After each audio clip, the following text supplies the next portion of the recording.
এই যে নফসাম্মারা, এই যে নফসাম্মারা, এই যে নফসাম্মারা বলতে অনেকেই মনে করেন শরীরের একটা অংশের কথা, কিছু মনে করেন, মনে করেন তো, মানুষ বলে তো, বলে তো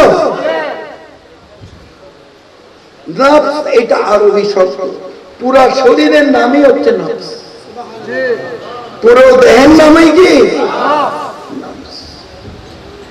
যার কারণে নফসে আম্মারের ভিতরে ঢুকা হোল বডিতে শয়তানের বসবাস।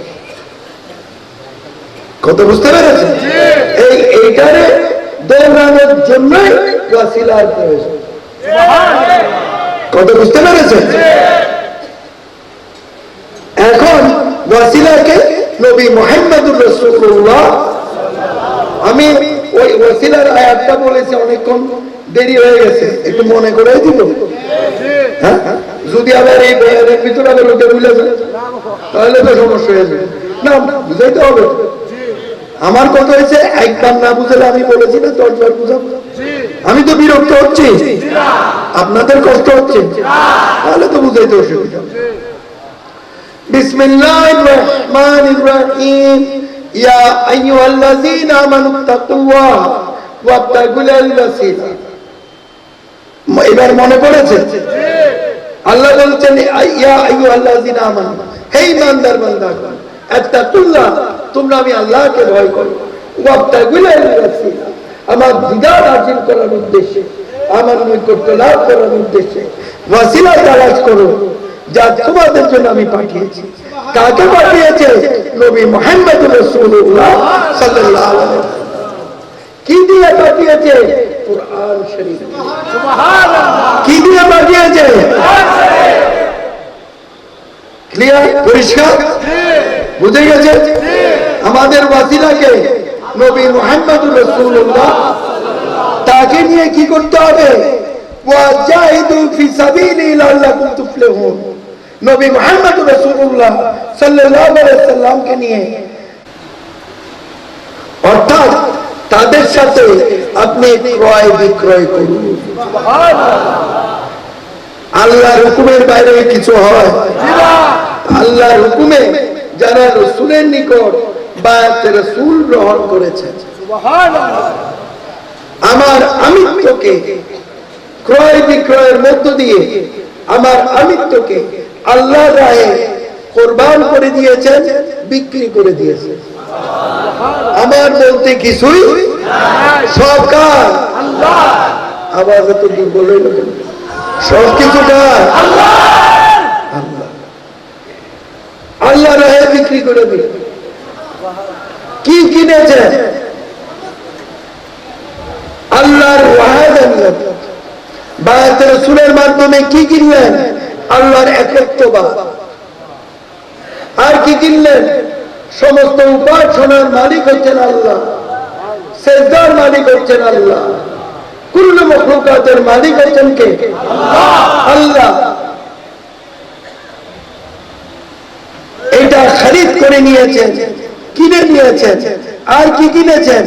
কুরআন সুন্নাহ ভিত্তিক জীবন ব্যবস্থা খরিদ করে নিয়েছেন, কিনে নিয়েছেন। কেন? আল্লাহর একত্ববাদের উপর দৃঢ় ঈমান রেখে, বিশ্বাস রেখে, কুরআন সুন্নাহ ভিত্তিক জীবন ব্যবস্থার মধ্য দিয়ে মুমিন মুসলমান হওয়ার জন্য। এটাকেই বলা হয় বায়াতে রাসূল। আয়াতে কারিমা যেটা বলেছি এর পরের অংশটুকুনে চলুন। ইন্নামা ইউবাইউল্লাহ, আল্লাহ বলছেন হে রাসূল, নিশ্চয়ই যারা আপনার নিকট বায়াত হয়েছে তাদের ঈমান করতে হবে তারা আমি আল্লাহর নিকট বায়াত হয়েছে। সুবহানাল্লাহ। তারা বায়াত হয়েছে আপনার কাছে, কিন্তু তাদের ঈমান করতে হবে আমি আল্লাহর সাথে তারা ক্রয় বিক্রয় করেছে, বেচা কিনা করেছে। সুবহানাল্লাহ। ইয়াদুল্লাহি ফাওকা আইদিহিম, আর রাসূল মুহাম্মদ সাল্লাল্লাহু আলাইহি ওয়াসাল্লাম যদিও তারা চন্ন চোখে দেখছে আপনার রাসূলের হাত তাদের হাতের উপর রয়েছে, কিন্তু তাদের ঈমান করতে হবে, তাদের বিশ্বাস করতে হবে, তারা আমি আল্লাহর হাতে হাত দিয়ে না, তাদেরকে আমি আল্লাহর হাতে হাত দিয়ে তারা বায়াত হয়েছে, অর্থাৎ আমি আল্লাহ আমার কুদরতি হাতে তাদের গ্রহণ করে নিয়েছি, কবুল করে নিয়েছি। এবার বুঝে গেছে? এটাকেই বলা হয় বায়াতে রাসূল। কথা বুঝতে পেরেছেন? এটাকেই বলা হয় ওয়াসিলা। কি বলে? ওয়াসিলা। বায়াত হয়েছে আল্লাহর কাছে, রাসূলের কাছে, গ্রহণ করেছে কে? আল্লাহ। রাসূলের হাত ধরে বায়াত হয়েছে, আল্লাহর কুদরতি হাতে আল্লাহ কবুল করে নিয়েছে। সুবহানাল্লাহ। এইটার নামই হচ্ছে ওয়াসিলা। কথা বুঝতে পেরেছেন? এই বায়াতে রাসূলের মাধ্যমে আল্লাহ রাসূল দ্বীন ইসলাম প্রচার করেছেন, কোরআন সুন্নাহ প্রচার করেছেন।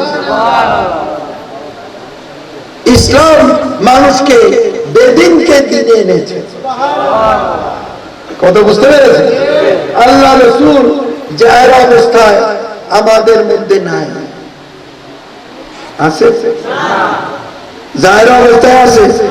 আমি একটা উদাহরণ দিই। কেউ যদি আল্লাহ রাসূল, তিনি কে? নবী মুহাম্মদ রাসূলুল্লাহ সাল্লাল্লাহু আলাইহি ওয়াসাল্লাম, ওনাকে দেখতে মক্কা মদিনা যায়। কথা বুঝতে পেরেছেন? বর্তমানে যদি যায়, কাবা ঘরের সামনে গেল, কি দেখা যাবে? কাবা ঘর দেখা যাবে না? আল্লাহ রাসূলের সশরীরে পাওয়া যাবে? গেল মদিনা, সশরীরে আল্লাহ রাসূলকে দেখতে। মসজিদে নববীর মধ্যে আল্লাহ রাসূলের রওজা শরীফ পাওয়া যাবে। মসজিদে নববীর ভিতরে আল্লাহ রাসূলের কি পাওয়া যাবে? রওজা শরীফ পাওয়া যাবে। সশরীরে পাওয়া যাবে। আমাদের কি উপায় হবে? আল্লাহ কোরআন শরীফের মাধ্যমে এর সমাধান দিয়ে দিয়েছে। সুবহানাল্লাহ। সমাধানটা কি? আমি আস্তে আস্তে এর তাফসীর একটু কমাইয়ে দিচ্ছি বাবা। আগেই বলেছি আল্লাহ যে আমাকে এতটুকুন বলাবেন, আমি শরীর আসলেই খুবই অসুস্থ, তারপরেও আল্লাহর দরবারে আমার সেজদা শুকরানা আর কি আদায় করবো, একটা সেজদাই দিলাম। কথা বুঝতে পেরেছেন? আর আপনাদের আগ্রহ দেখেই হয়তো আল্লাহ আমাকে দিয়ে বলাচ্ছে। আমি মনে করেছিলাম অল্প স্বল্প বলে আমি এখান থেকে উঠে যাই। কথা বুঝতে পেরেছেন? ইনশাআল্লাহ আমি একটু বক্তব্য করে দিচ্ছি, কিন্তু বিষয়টা পুরোপুরি বুঝাই দিই। আগেই বলেছি, আলেম হন বা আওয়াম পাবলিক হন, কেউ যদি আমার কথা না বুঝেন, সামনে আসবেন, পিছনে কোনো কথা বলবেন। একবার কেন, আমি 10 বার বুঝাবো, কিন্তু দলিল কোরআন শরীফ এবং সুন্নাহ। পিছনে কেউ কোনো কথা বলবে। এখন কি উপায় হবে?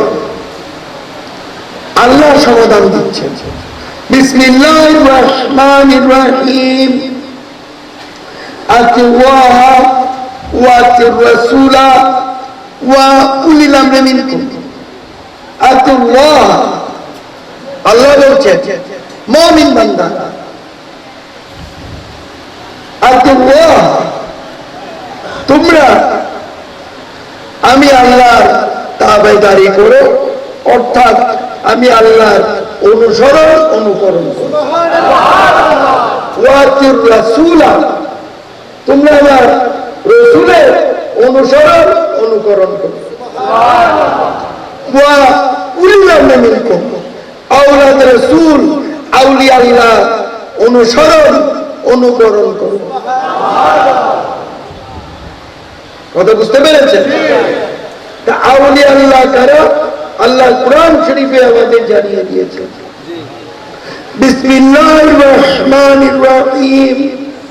আলা ইন্না আউলিয়া আল্লাহি লা খাউফুন আলাইহিম ওয়া লা হুম ইয়াহজানুন। আলা, সাবধান করে দিলাম হে জগৎবাসী, ইন্না আউলিয়া আল্লাহি লা খাউফুন, নিশ্চয় আমার আউলিয়া আল্লাহদের লা খাউফুন, লা খাউফুনের দ্বারা কোন রকমের কোন ধরনের ভয় ভীতি আমার আউলিয়া আল্লাহর নেই।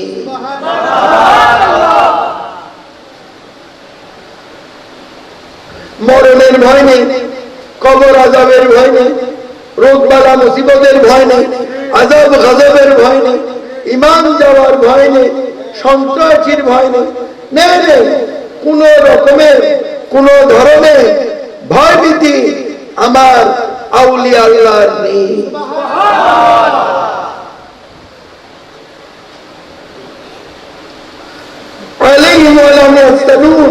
এবং তাদের কোন চিন্তা ভাবনা নেই, সমস্ত গমগিনি পেরেশানি থেকে, চিন্তা ভাবনা থেকে আল্লাহ বলছেন আমার আউলিয়া আল্লাহদের আমি আল্লাহ তাআলা মাহফুজ করে রেখেছি, মুক্ত করে রেখেছি। যেটা আমি আল্লাহ তাদেরকে আমার বন্ধু হিসেবে, দোস্ত হিসেবে, আমার আউলিয়া আল্লাহ হিসেবে তাদের গ্রহণ করে নিয়েছি, কবুল করে নিয়েছি। তাই উলিল আমরে মিনকুম, উলিল আমরে মিনকুম আউলিয়া আল্লাহ আওলাদে রাসূলদের বোঝায়। আমি এখনই প্রমাণ করে দিচ্ছি তাফসীরের মধ্যে দিয়ে। আল্লাহ রাসূল জাহেরাবাদে পর্দা করার পর 4 জন খলিফা নিযুক্ত হয়েছেন। কি বলে? 4 জন খলিফা নিযুক্ত হয়েছেন না? হযরত আবু বকর সিদ্দিক রাদিয়াল্লাহু তাআলা আনহু, হযরত ওমর ফারুক রাদিয়াল্লাহু তাআলা আনহু, হযরত উসমান গনি রাদিয়াল্লাহু তাআলা আনহু। কি বলে? হযরত আলী রাদিয়াল্লাহু তাআলা আনহু। এই 4 জন খলিফা, ওনারা প্রত্যেকেই ছিলেন আউলিয়া আল্লাহ, এবং প্রত্যেকের ভিতরে আল্লাহ প্রদত্ত ক্ষমতা ছিল।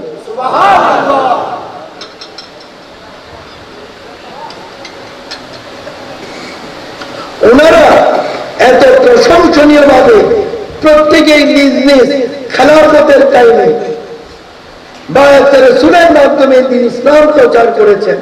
যেমন একটু আগে হযরত ওমর রাদিয়াল্লাহু তাআলা আনহুর কথা বলেছি, ওই যে মহিলা পুরুষ একসাথে বসতো, পরে কিছু গুন্ডা বদমাই ঢোকার কারণে আলাদা করে দিয়েছে। কি বলে? বলেছি না?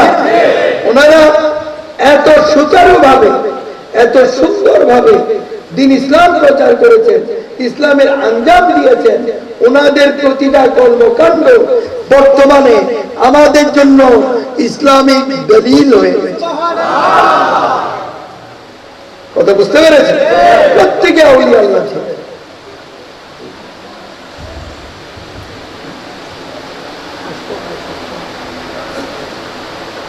তারপর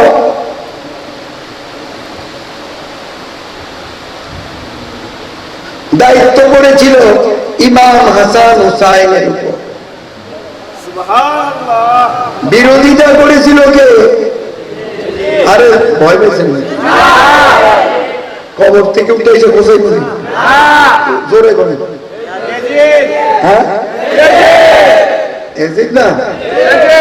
এখন বর্তমানে মহরম মাস চলছে না, শেষ পর্যায়ে না? কি বলে? যেহেতু মহরম মাস একটু বলতে হয় না? কি বলে? একটু বলতে হয় না?